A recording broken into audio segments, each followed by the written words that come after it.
KF-21 부품 국산화 독자 생산. 국산 전투기 200대 실전 조립.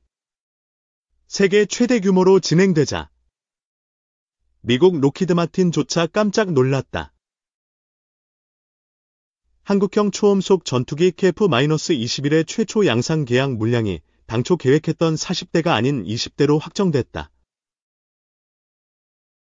방위사업청은 22일 제160회 방위사업추진위원회 회의를 열고 올해 제작사인 한국항공우주산업 KI과 KF-21 20대 양산 계획을 체결한 뒤 공대공 무장 검증 시험 등을 거쳐 내년에 추가 20대 양산 계약을 체결하기로 했다고 밝혔다. 방사청은 KF-21 초도 양산 물량인 40대 계약을 올해 안에 체결할 계획이었지만 지난해 11월 한국국방연구원 KI대 이 초도 양산 물량을 40대에서 20대로 줄이라는 사업 타당성 조사 보고서를 제출함에 따라 최초 계약 물량을 20대로 축소했다. KI대는 보고서를 통해 공대공 미사일 무장 검증 시험 등이 완료되지 않았다면서 초도 양산 물량 축소를 권고했다. 방사청은 KI대의 권고를 고려해 초도 양산 물량 40대를 유지하면서 20대를 우선 계약하고 20대는 공대공 무장 검증 시험 후 계약하는 이른바 20-20 장산 계획을 마련한 것이다. 방사청 관계자는 초도 양산 물량 40대를 2028년까지 양산해 공군에 인도한다는 계획에는 변함이 없다며 KF-21 전력화에는 차질이 없게 하겠다고 강조했다. 군은 2026년부터 2028년까지 KF-21 초도 양산 물량 40대를 전력화하고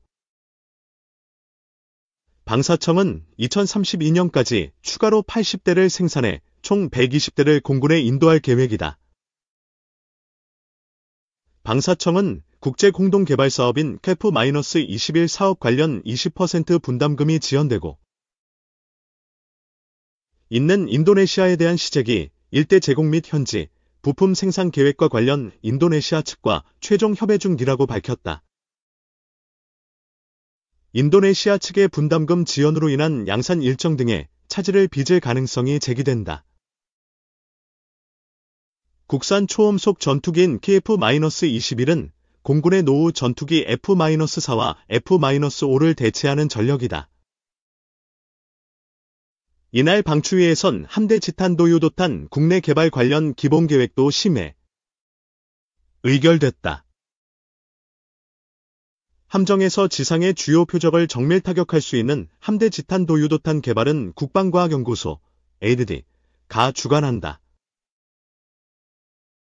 방사청은 함대 지탄도유도탄 개발에 성공하면 북한의 핵미사일 위협에 대한 조기 대응 능력을 확보하게 되고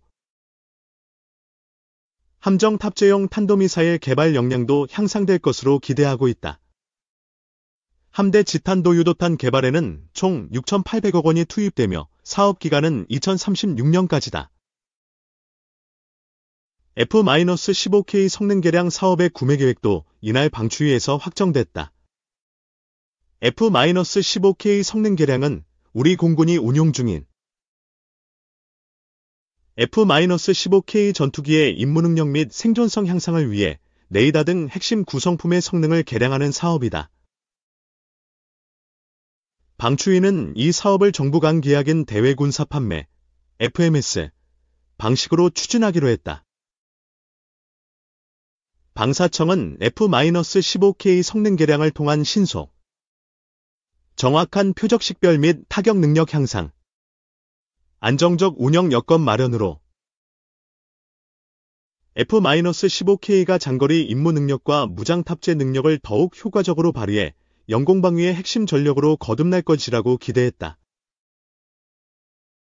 F-15K 성능 개량 사업에는 총 3조 8,900억 원이 투입되며 사업 기간은 2028년까지다.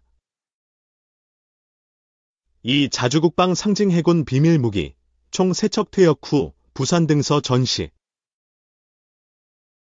잠수정은 적에게 탐지되지 않고 작전을 수행할 수 있다는 특성 덕분에 적을 교란하거나 중요한 정보를 수집하는데 특히 유리하다.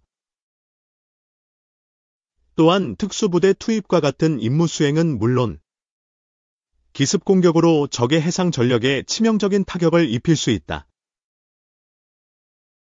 다목적 능력 덕분에 잠수정은 전쟁 시 반드시 필요한 해상 전력으로 간주된다.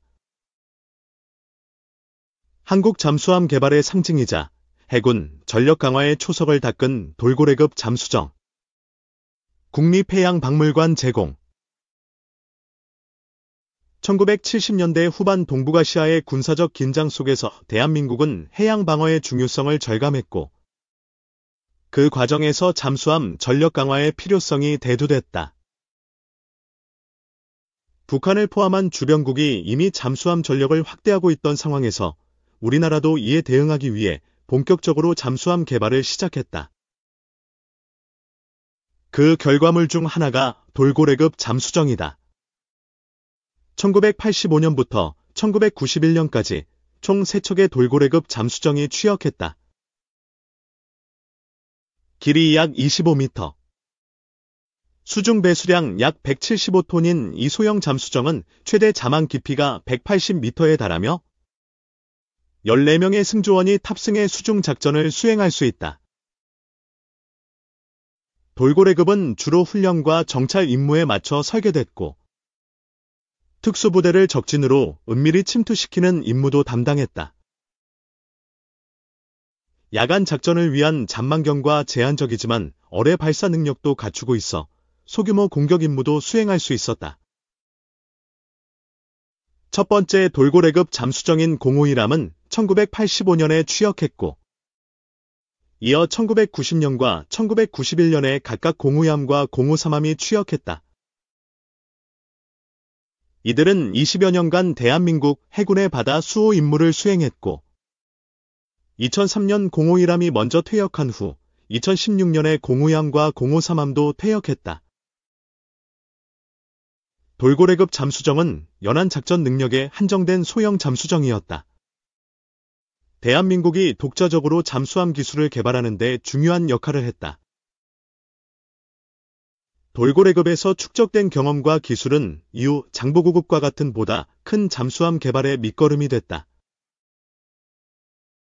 이런 점에서 돌고래급 잠수정은 대한민국 해군이 자주 국방과 해양 방어 능력을 확장하는 데 중요한 첫걸음이었다. 현재 퇴역한 돌고래급 잠수정 3척은 각기 다른 장소에서 전시되고 있다. 051함은 진해 잠수함 사령부 역사관에, 052함은 국립해양박물관에, 053함은 서울함공원에 각각 전시돼 있다. 비록 현역에서 물러났지만 돌고래급 잠수정은 대한민국 잠수함 개발의 상징이자 해군 전력 강화의 초석으로서 역사적 가치를 인정받고 있다.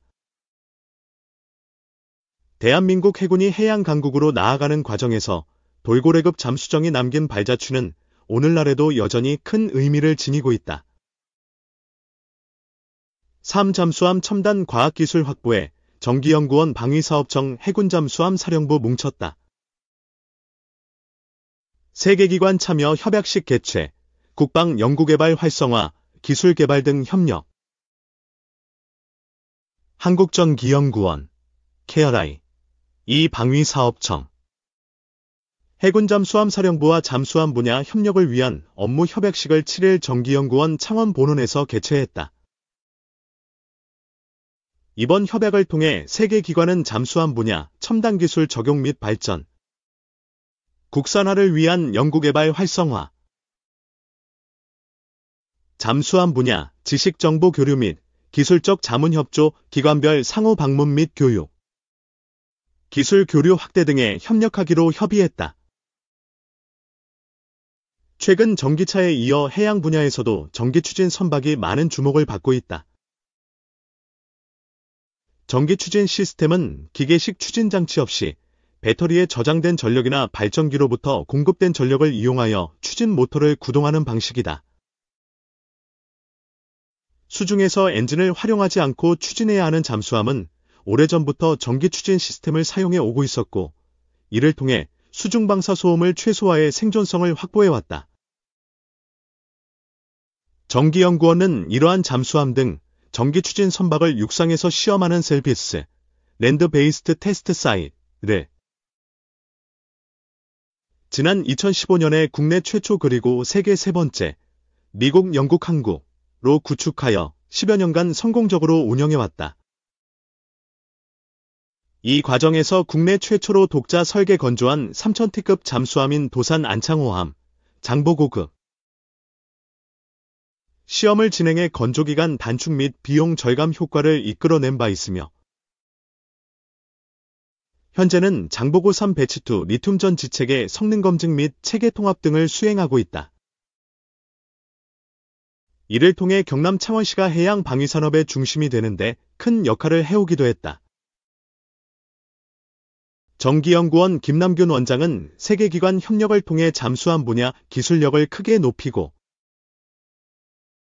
대한민국이 해양 방위 산업을 주도하는데 큰 역할을 할 수 있도록 노력하겠다라고 밝혔다. 한편 KRI는 과학기술정보통신부 국가과학기술연구회 산하 정부 출연 연구기관이다. 4. 조태열 미 방위비 재협상 요구하더라도 12차 협상 결과 토대로 조태열 외교부 장관은 7일 한미 방위비 분담 특별협정 SMA과 관련해 미국 측에 재협상 요구가 설사 있다 하더라도 마무리 지은 협상 결과를 토대로 논의를 하는 것이 우리에게 유리하다고 생각한다고 밝혔다. 조 장관은 이날 국회 예산결산특별위원회 종합정책질의에서 국민의힘 김승수 의원의 질의에 이같이 답했다. 지난달 한미가 합의한 12차 방위비 분담 특별협정 SML은 2026년 분담금을 전년도 대비 8.3% 오른 1조 5,192억 원으로 정하고 2030년까지 매년 분담금을 올릴 때 소비자 물가지수 CPI 증가율을 반영하는 것이 골자로 2030년까지 적용된다. 그러나 도널드 트럼프 미국 대통령 당선인은 선거 기간에 주한미군 주둔비용 분담금을 연간 100억 달러, 약 14조 원 수준으로 대폭 올려야 한다고 주장한 바 있다. 조 장관은 이에 대해 이번 12차 SMA 협상 결과를 두고 한 코멘트가 아니고 이전 집권 당시 자기가 했던 걸 자랑하는 과정에서 나온 코멘트로 알고 있다며 구체적인 이번 협상 결과에 대한 코멘트는 아직 없었던 것으로 알고 있다고 말했다. 그는 빨리 협상을 마무리해서 국회 비준을 거쳐서 발효를 시키는 것이 법적 안정성 측면에서 가장 시급한 일이라며 13일 국회에 올라가는 것으로 알고 있다고 말했다.